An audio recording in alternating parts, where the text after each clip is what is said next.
Hello, I'm Stephen Collins. You know, every small town has legends. Those stories are shared over the dinner table, at Friday night football games, shared with friends and family. And this is Hollow and the Hill, where we believe that those stories truly matter. And we're going to visit people, places, and things to bring those stories to you. 30 years, countless students, one legacy.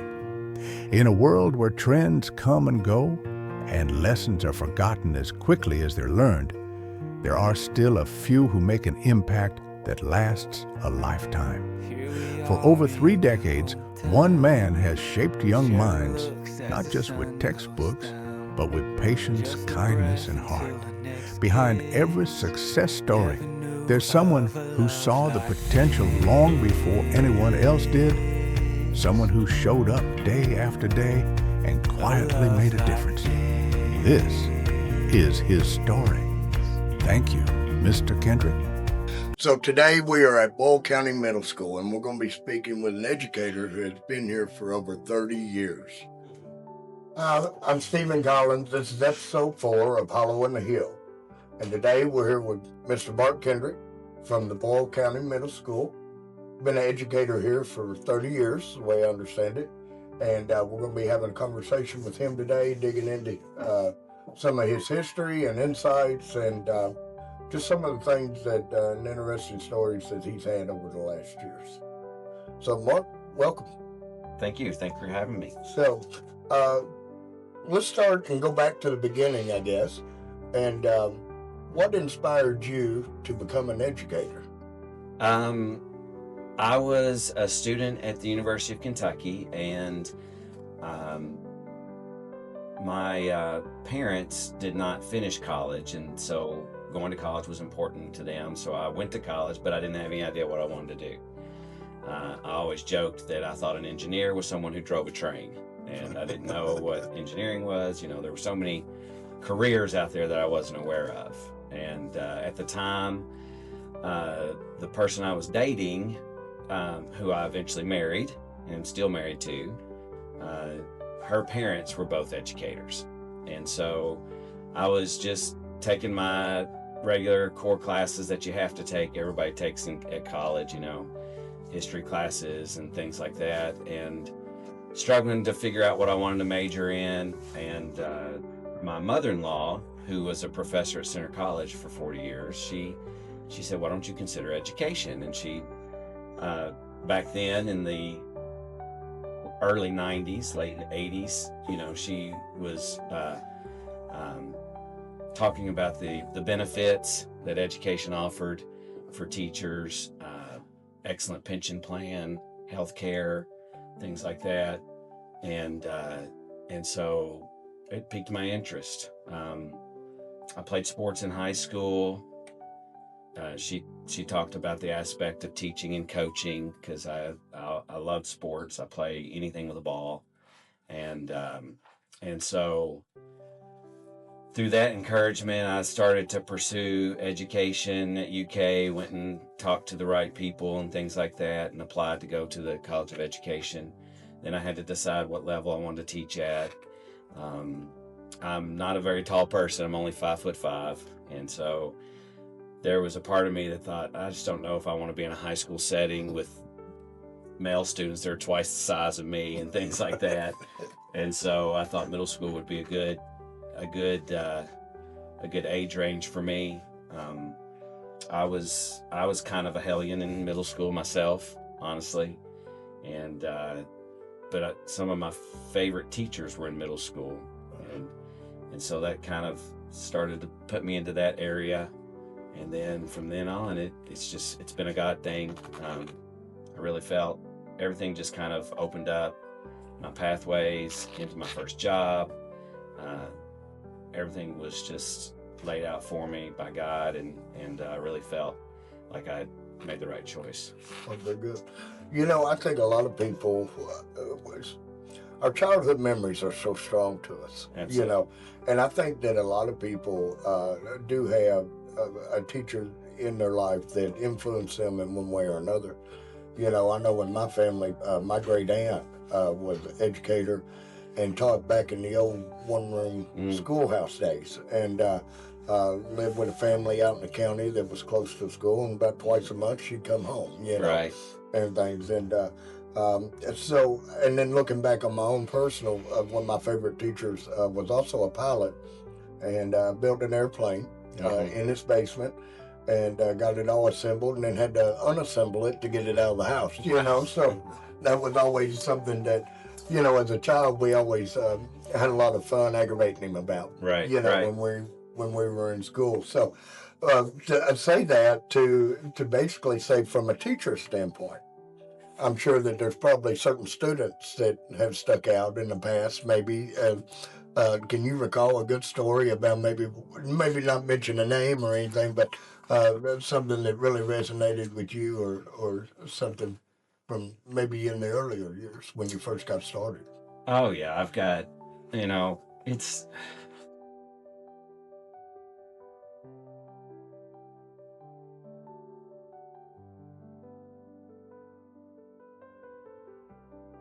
there's too many to name. Um,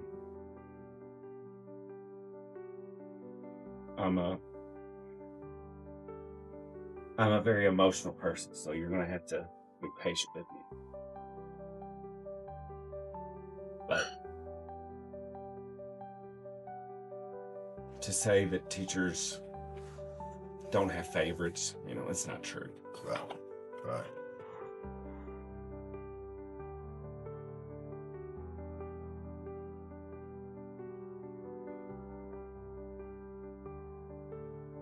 Thing that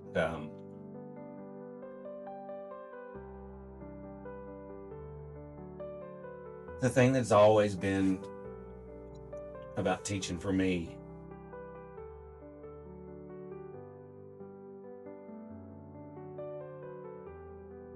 it's never been about the content. It's not what I was teaching. It was the relationship with the students. Right.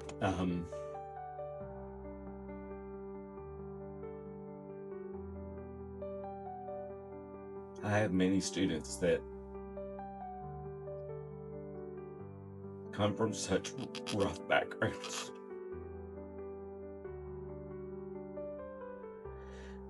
And so I just always try to show my students that I love them. I tell them that. And that I don't care how they do on tests and things like that. It's not what it's about. I just wanted to try.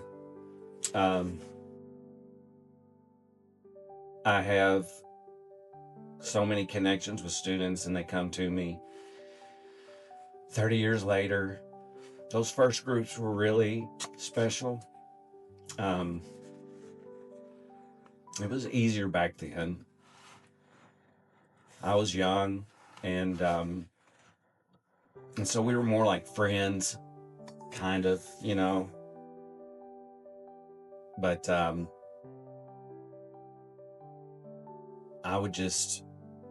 we'd go out to break, and I would play with them, throw frisbee, throw football, things like that. I don't do that so much anymore. Too old, but it was really nice. I have so many students that would come to me for advice and looking for direction and things like that, and I tried to help them as much as I can. One little part about my career that I sometimes wonder about, sometimes I wished I had taught high school so that I could be even more of an influence on my students. In 6th grade, they're still really young, 11, 12 years old, and they are still very innocent. And so there's lots of advice I want to give them that they really aren't ready for yet, that kind of thing.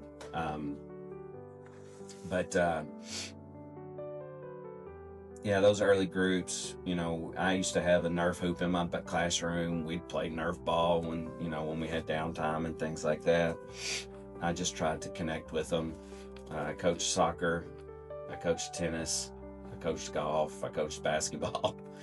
Anywhere they needed me, sometimes I would just fill in for a season or something like that. Soccer was my original passion. that I taught that. I coached that for 5 years. And then, so,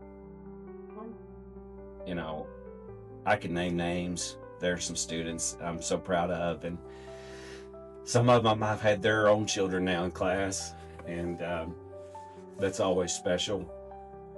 And some of them have gone on to do amazing things. I tell them all the time, you're a lot smarter than I was, in middle school. And I've got former students who have been professional athletes, teachers, doctors, lawyers, electricians, plumbers, the works, and Well, one thing, Mark, you mentioned a while ago that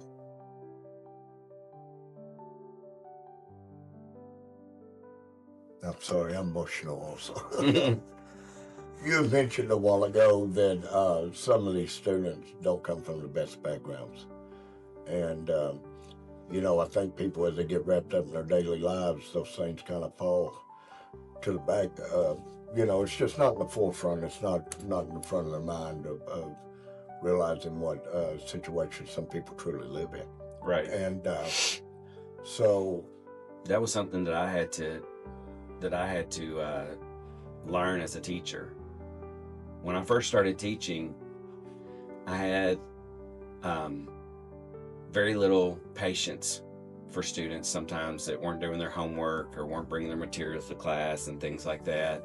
And I don't want to say I started to excuse students who were in bad situations or things like that, but I became more empathetic to the situation. Right. And I was the type of teacher when I first started, it's like, you should have a pencil, Right. How can you come to class without your pencil? Would you go out onto the football field without your helmet? I would say stuff like that. And then I began to realize that, this kid has been trying to find something to eat this morning, much less worrying about a pencil. And so I quit a few years ago worrying about stuff like that.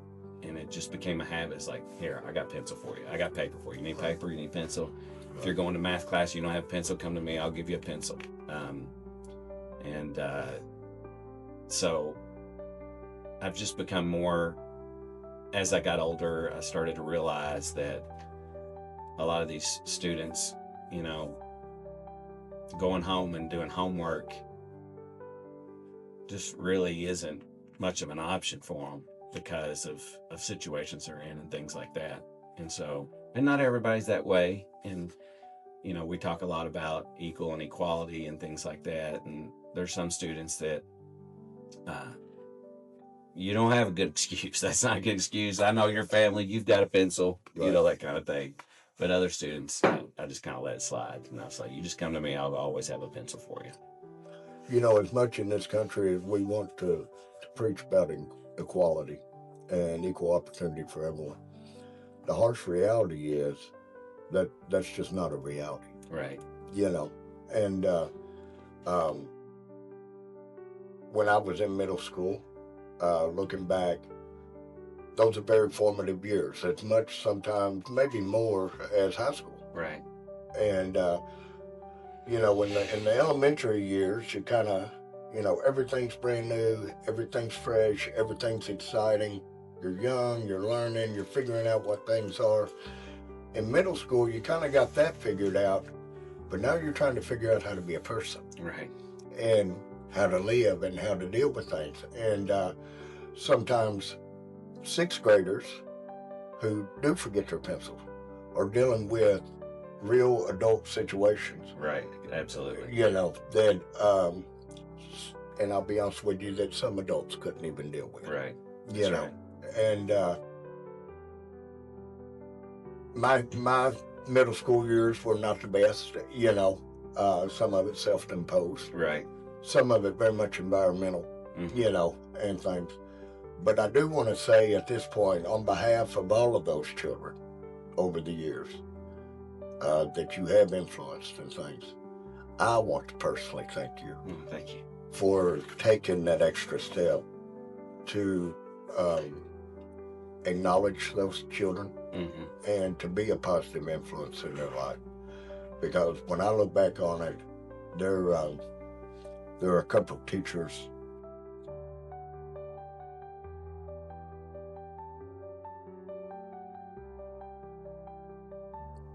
There are a couple of teachers that really helped me out tremendously. Right. And unfortunately, they're gone now. Mm-hmm. But it is a very trying time, especially when things are not the best. Absolutely. You know, it really is a hard time. And I like what you had mentioned a while ago when you said it never was the content. Because, as I say, anybody can learn anything. Right. And so being the instructor, there's protocols and procedures just like there is with every job, and you can train people to do that part of it, Right.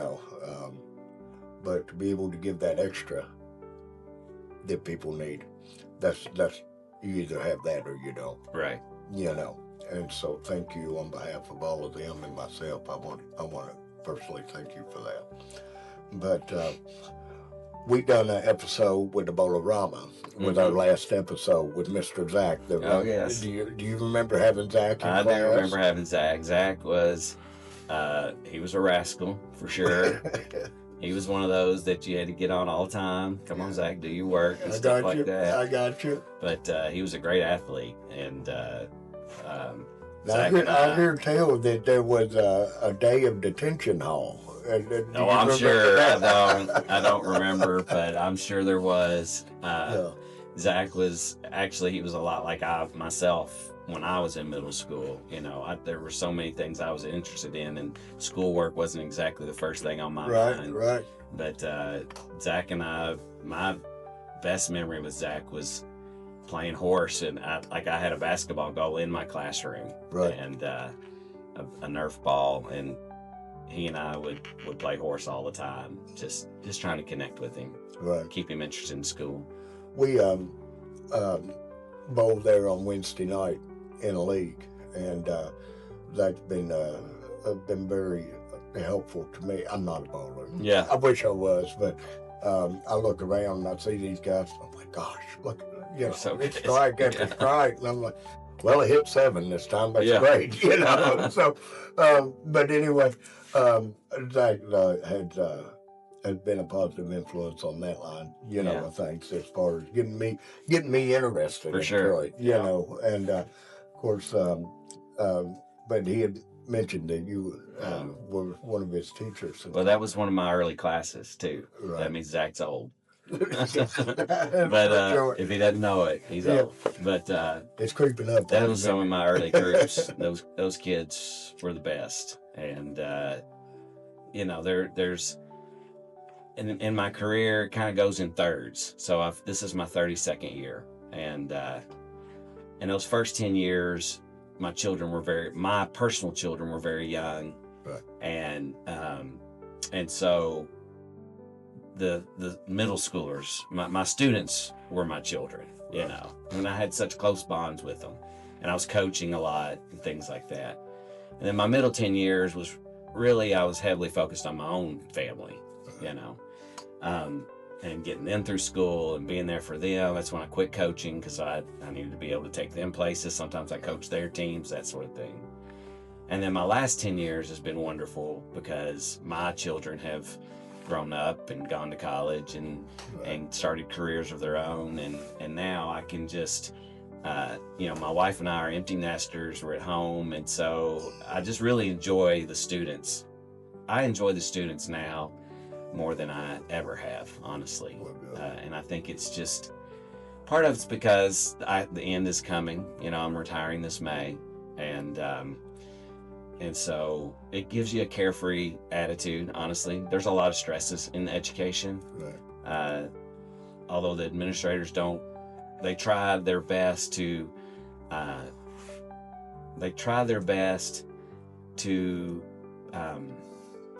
what's the word? To manage you or whatever. I don't know if that's the right word, but without causing stress. But they have expectations they have to have for us, understandably. and they have to check to make sure we're meeting those expectations. And for a lot of teachers, that causes a lot of stress. But when you're at the point where I am in my career, you're just doing your job to the best of your ability, and you really don't care what your administrators think, because you're getting ready to leave. You know, I'm getting ready to leave, and so I just right now I'm enjoying my job more than I ever have. Well, very good. Would you say you have short timers? Yes, I do, for sure. Yes, absolutely. Yeah. Well, that kind of switching gear, or Mark, sorry, switching gears here a little bit. You teach world history. I teach world history. And geography? Well, yes, geography is embedded into the curriculum. Right, right. So was that when you started teaching years ago? Now, was history what you taught at that point? I'm certified to teach 2 subjects, math and history. Okay. And my first job here at the middle school, I've spent my whole career here, which that's very rare. But I was hired as a math teacher, actually. Back then it was called Chapter 1 Math, which was a federally funded program. I remember Chapter that helped students that had struggled in math. And so I had like 4 or 5 or 6 students per class all day, which was wonderful.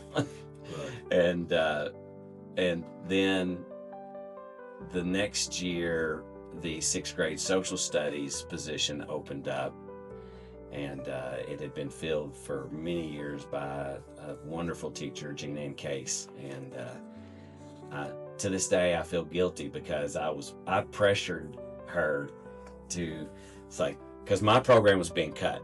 I got you. My program was going to be cut. I was going to lose my job.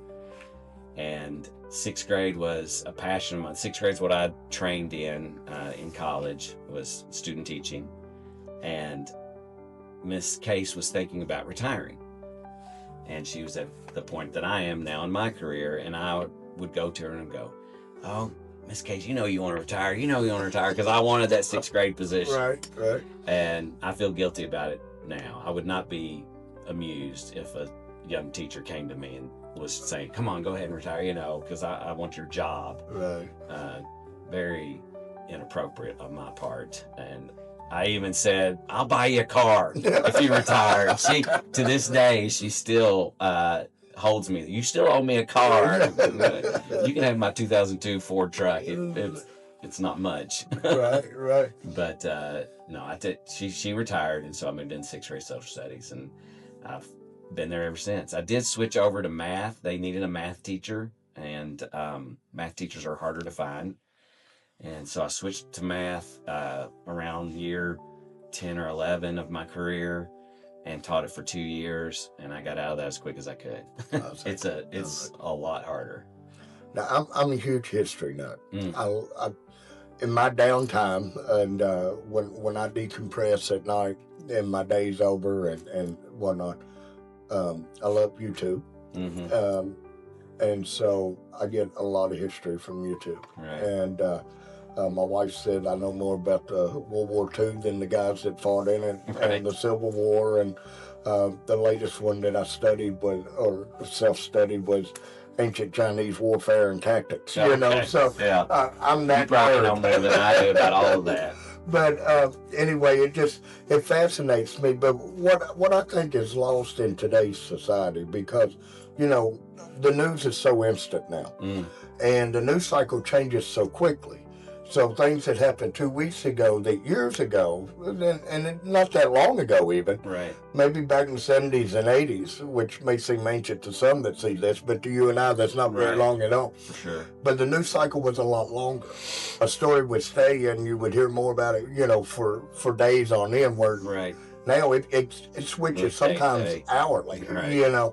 and things. But what I think is so great about history is the fact that when you study history and you really diverge into it, and you get the perception of the people that are living in that area, and it really gives you a grasp of what's in their mind, what's going on, how they had to deal with those things at that time. So I try to, that's one of the things I try to do as a history teacher and for some students it just doesn't connect, Right. and there's that funny meme where kids when they're in middle school, history means nothing to them, and now they're adults, they just eat it up. They Right, love it, and right. that's true for a lot of people. But some kids, history's just not their thing. It just doesn't connect with them.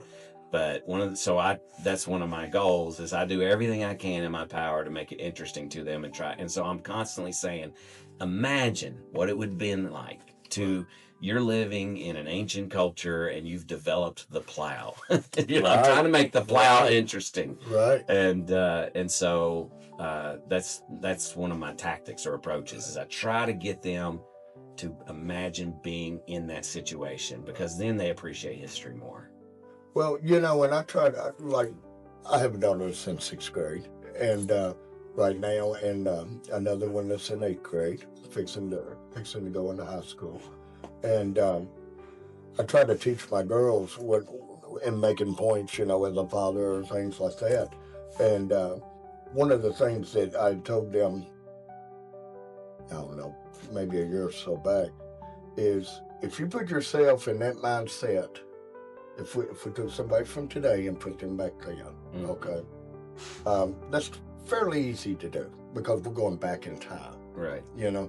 But if you were to bring someone, Alexander the Great, as somebody that everybody's always heard of, and bring him now, it would be the equivalent of you and I getting in a starship and going to a different galaxy and exploring a whole new civilization that we never knew existed. Exactly. Right. And it's that far removed, yes.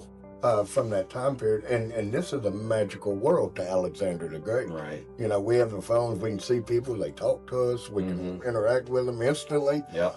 Which took them sometimes days, weeks, and months to get an answer to a question, and things. So, yeah, history has always fascinated me. And of course, the geography of things too, how certain countries become that country or why those borders were made this way, Right. And you even look at Kentucky, we have a little section that's off of the Ohio River that's not connected to anything, but that's still Kentucky, right. And so learning those things has always been a fascination to me, and and my wife too, she said, you live in the past too much, and I was like, but it's beautiful. That's right. That's right. It's so interesting. But as an educator now, being in the being on the short timers list, I guess, what would be something that you would, for anybody that's coming into teaching in this day and age, what would be some advice that you would give them, Mark, or what would be the advice that you would give the administrators who are trying to set curriculums for school, just based upon your own experience? Well, that list is long. There's a lot of things that, first of all, if I was training a new teacher, which I've had several student teachers over my career, and some of them teach now in this building, right, and they're excellent teachers, much better than me. I would talk a lot about relationships with the students. One of the things that I am kind of respected for in the building is my classroom management. I have good order in my classes, but it's not, I kind of cringe sometimes when I'm labeled the fun teacher or something like that, because I don't want my colleagues to not be the fun teacher. I'm sure they're doing a great job too. It's just that I try to build, like I said earlier, it's not about the content, but for some of the teachers, it has to be about the content. One of the things about education right now is that, the students are tested. Different subjects are tested at different grade levels. History is not tested for middle school until 8th grade. Right. So there's a tremendous amount of, there's a lot more pressure on the 8th grade history teachers than on the 6th grade history teachers. Now, they're going to be covering, their tests will cover things that I am responsible for as well, but they're usually overriding principles that they're going to get in 7th and 8th grade also. And so there's just not as much pressure on 6th grade history teacher as there is the 8th grade history teacher. And math teachers, it amps up even more.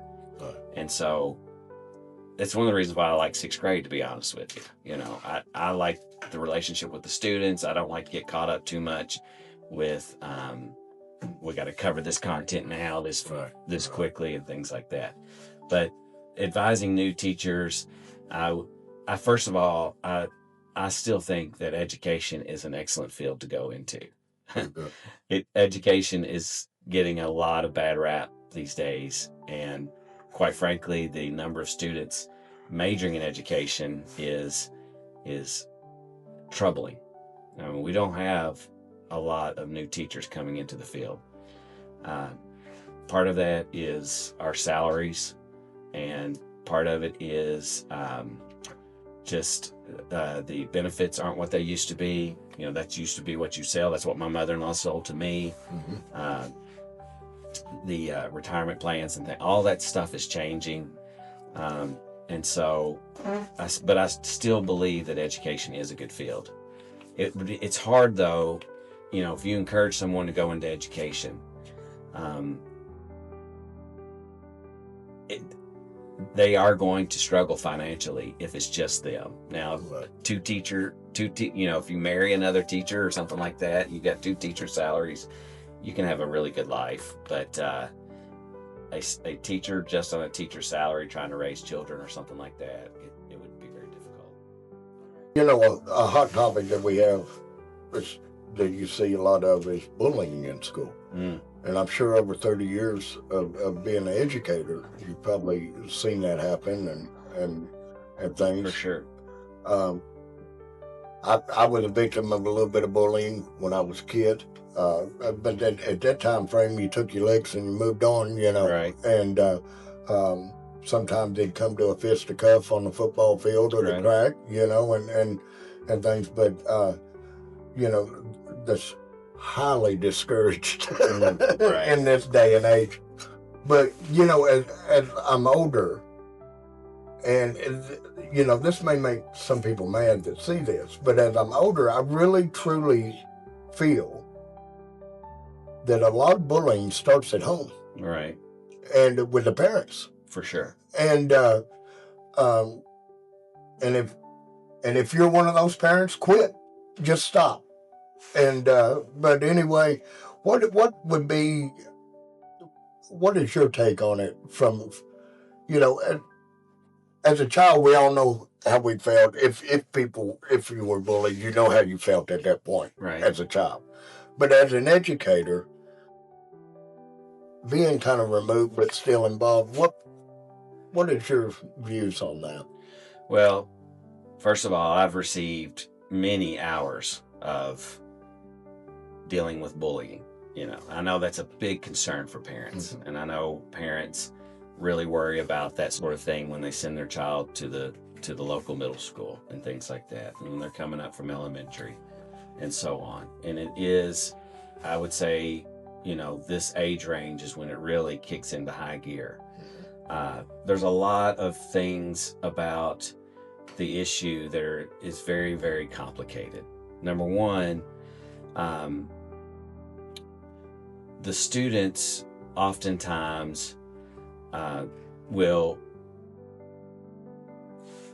when we have a bullying situation, I would say 50% of the time it's not actually bullying. And then 50% of the time it probably is bullying. And so one of the most complicated parts is trying to figure out, is this legitimate bullying? Right. Because a lot of times it's 2 students that have been picking at each other for a while, you know.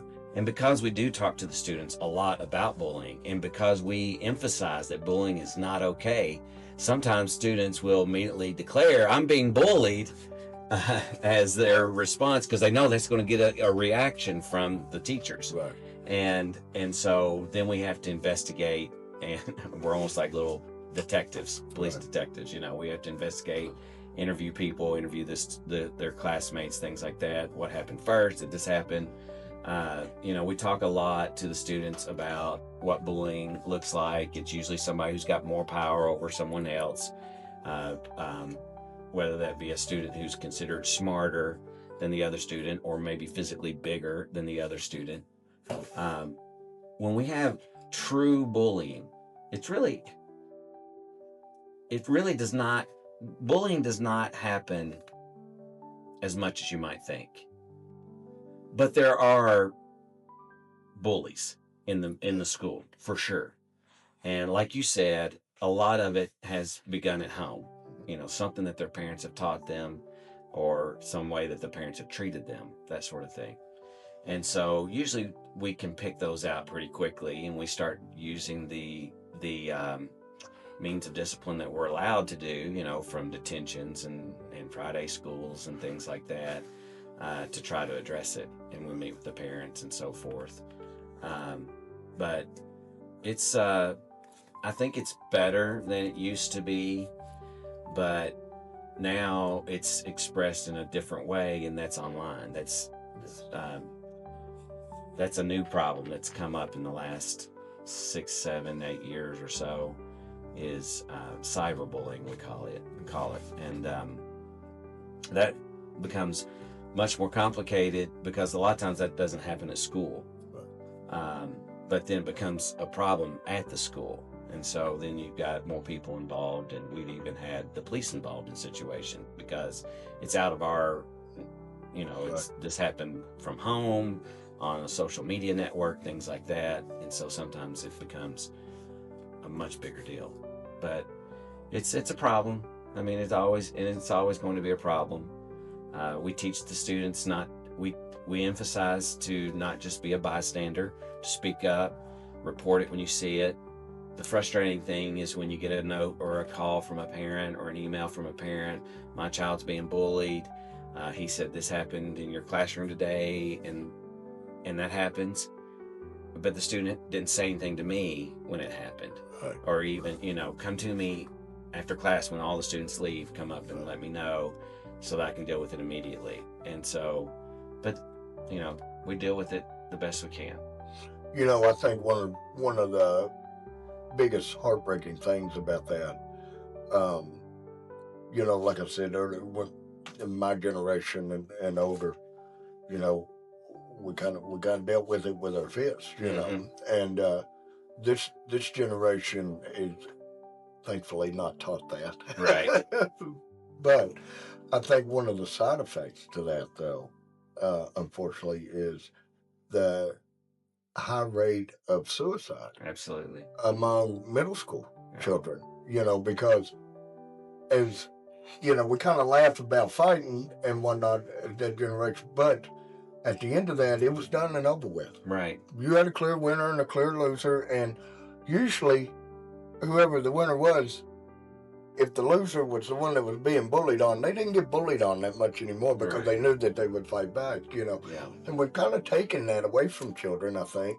Not that I'm condoning fighting at school, please. Right. By no means am I condoning that at all. But what I am saying is, at that time frame, it allowed our children to work those things out amongst themselves. Yeah. Where Yeah, now our we have to be students- more involved, and I think a side effect of that part of it, is a higher suicide rate with younger, especially middle school children. Yeah. You it's hear it. something It breaks that's- my heart. You hear it on the news. They were 10 years old, or they were 11. They're Yeah. 9-year-olds. Usually it's those just, involve social media a lot of times. I think one of the things that I would encourage parents to do is to largely restrict their students, their children, from social media for as long as they possibly can, and to always monitor those accounts and things like that. There's no question that being a child in today's world is harder than it was when you and I were children. Absolutely.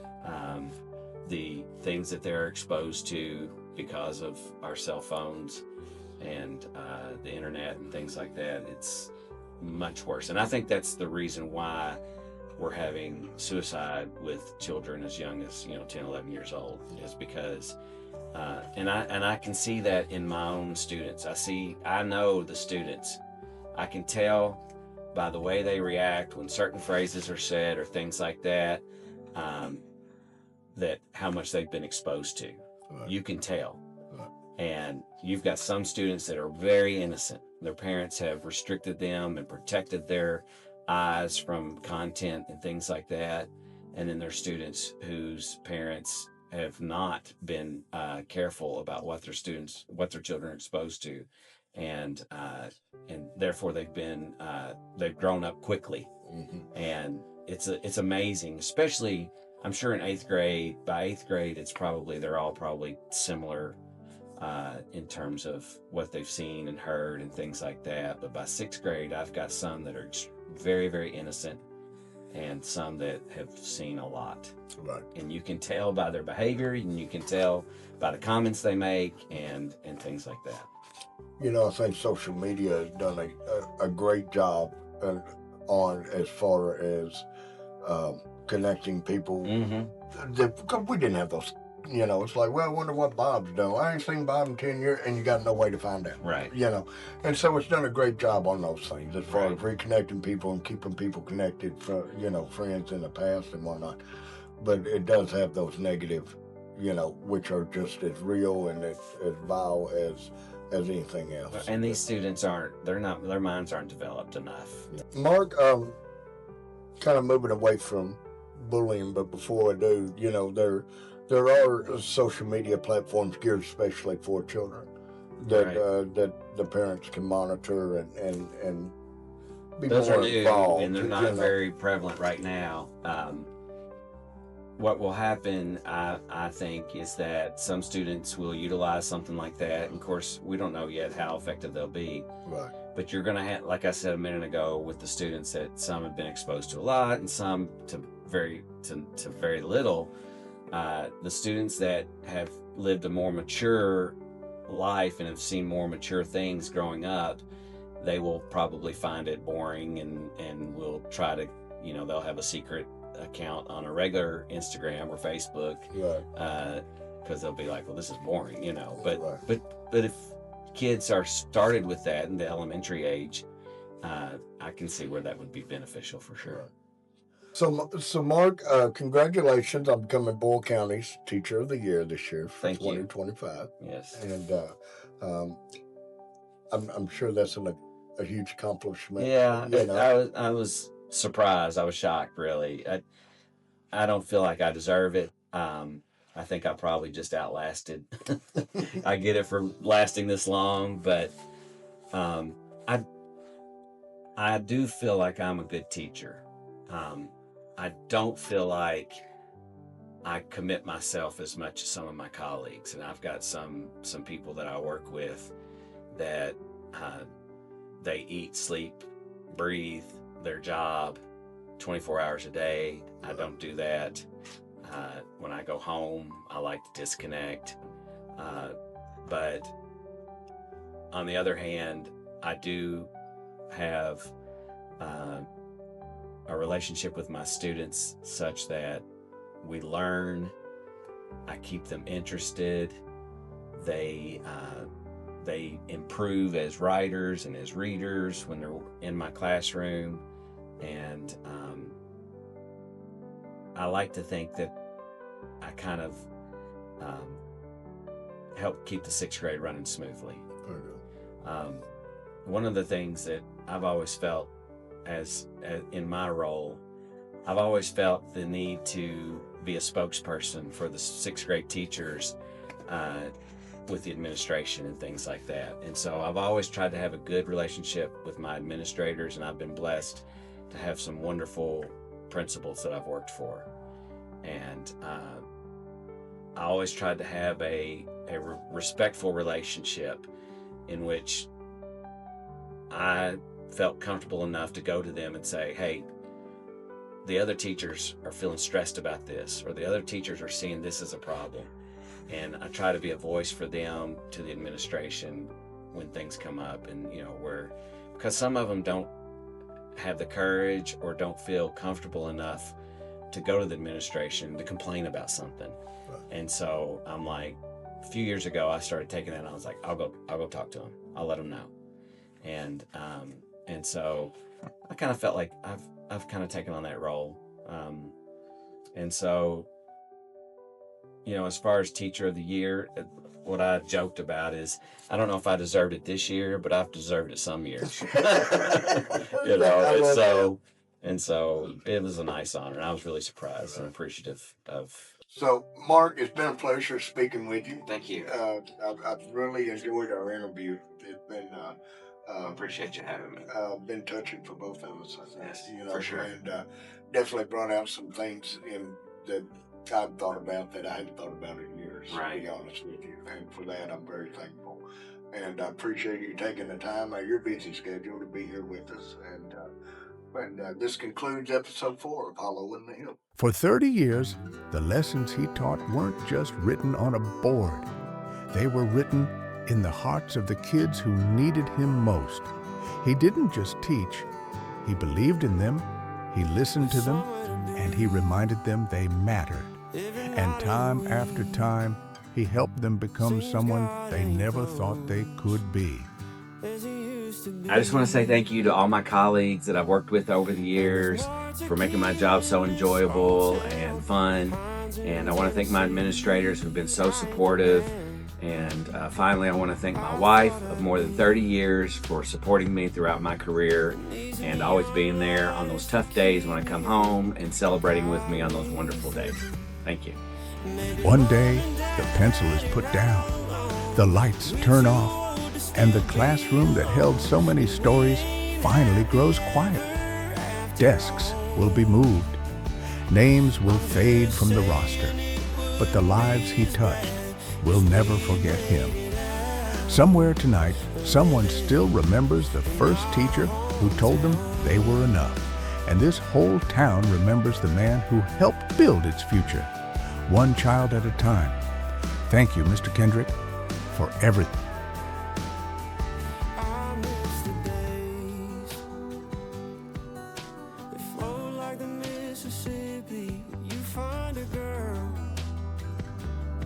And get married before you're 20. But I've been running like a southbound train as fast